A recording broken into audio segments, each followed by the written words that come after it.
Gheimhreadh is Mrs. Shuan. Hi, I'm Shuan from Bite Size Irish. Foghlaimímis fwee hrad-ish-oo-in Oíche Shamhna.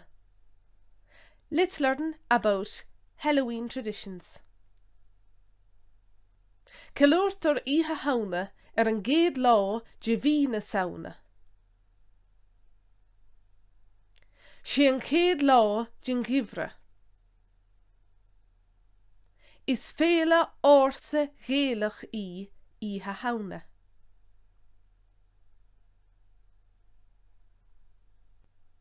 Loss-tur chin-cheh kraw-va.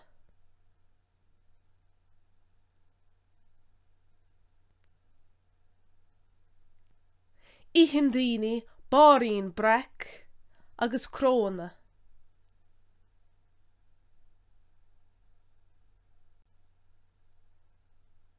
Cahan páistí aine fidl agus cultacha bréige.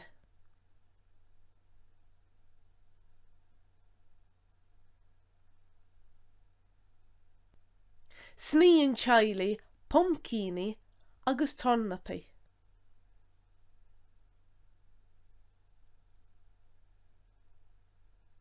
Bíonn cluichí úl siúl chomh maith.